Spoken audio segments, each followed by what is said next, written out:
Hi everyone! Today I want to talk about those accounts that have a certain group in their profile picture, name, and bio, but then you look at their likes and retweets and they're all suspiciously against that same group. And of course it doesn't help that they then go around hating on literally everything under the sun, basically making it seem like the fandom they're cosplaying as holds those same views. For example, a few days ago, I saw someone cosplaying as a BTS fan comment something super sexist under a tweet about Aespa's Giselle. When I clicked on their account, however, their tweets were all extremely against BTS, saying the most horrible things about them. However, not everyone went to go check their tweets and marked them as an army being, quote, disrespectful yet again. And that is what I'll be talking about today, and I'm going to be calling them fake fan accounts. Let's start off with why this even happens. The actions of one fan account is often used to blame an entire fandom, which I know very well since I am an ARMY, and discussing remarks made by some ARMYs suddenly makes me and thousands of other ARMYs complicit with these complete strangers online just because we like the same artist. Imagine applying that anywhere else, like calling someone who's lactose intolerant racist because someone else who was lactose intolerant said something racist. Does that make any sense?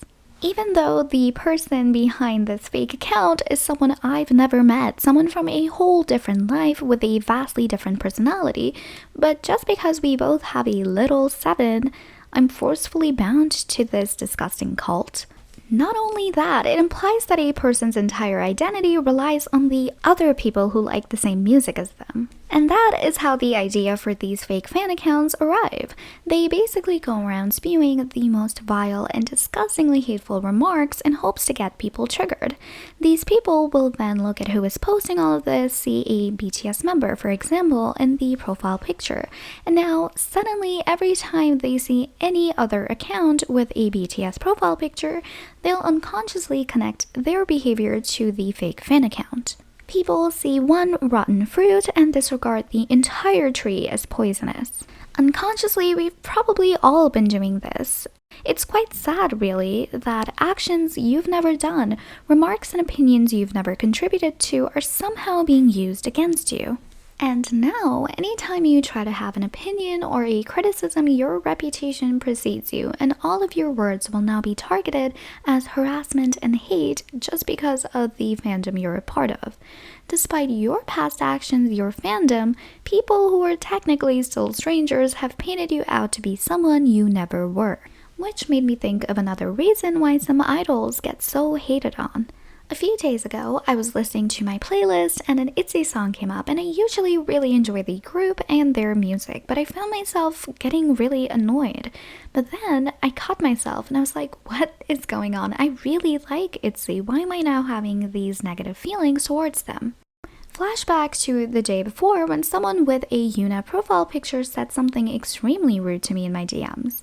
But does that mean Yoona herself said that? Absolutely not.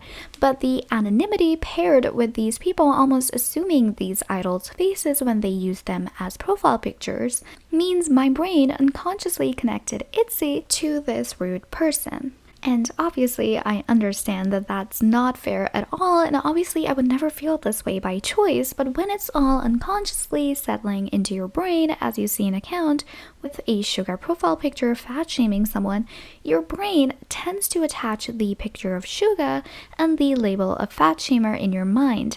Now, the next time you see him, that label comes back up, but without the context. And the fix? I don't know, I mean, I'm not a genius or anything. Some people think doxing is a way for people behind these hate pages to be held accountable, but more often than not, these people switch to a dozen new accounts in a week, and the person who accidentally pressed like on a tweet while scrolling now gets their address exposed. As for what we can do, maybe try to actively catch yourself associating an entire fandom or idol with a nameless, faceless account made 2 days ago. I'm not expecting us to do this all the time, but maybe check the account that's actually tweeting this to make sure they aren't just another troll. Even if they aren't, instead of engaging, report them, block them, and let the platform's people handle the rest. Instead of letting this cycle of hate keep rolling downhill, maybe, I don't know, step on the brake. This way, the next time someone has something negative to say about the group you like, you won't immediately associate it with the hundreds of hate comments you saw just before, and then be able to judge them better to see if it really was just hate or criticism. Also, I know this is a little far-fetched, but maybe a few changes in the platforms we use could be really helpful. There should be a way for these platforms to detect posts with hate as opposed to those that are criticism, and possibly hold them for review or mark them as hate, where people can then choose to filter out tweets with such tones. And maybe an account with several of these marks can then get terminated without their posts having to reach a lot of people. In this way, no matter how many accounts a person makes, their hate posts don't necessarily have to reach anyone. They can just spend a lot of time talking to themselves. Yeah, I'm telling you, I have the mind of a I have the mind of a mastermind. What's that? I don't know, but I'm so creative like that. Obviously, this is a far-fetched idea, and I'm not expecting any platforms to incorporate it, especially considering how this feature could easily be misused. But in a perfect world, wouldn't it just be amazing? Especially considering that a lot of hateful backlash against genuine criticism comes from people who've seen a string of hate posts back to back, and they've all blended together. Having fewer of these mindless troll accounts would mean people might be able to discern and understand critical posts better. And that is all for this video. I hope a lot of us can apply some of this self-reflection and critical thinking ideas, because we are all capable of it. It's just that sometimes the hate online has a way of attracting us like moths to a flame, whether it is to clap back or correct someone. But there's no arguing with a troll, and my little moths, you're just going to get too close and be burnt. So just learn to leave the fire alone. They're going to burn out eventually. Thank you for watching, and I hope I'll see you in my next video. Oh, and like and subscribe please. Thank you.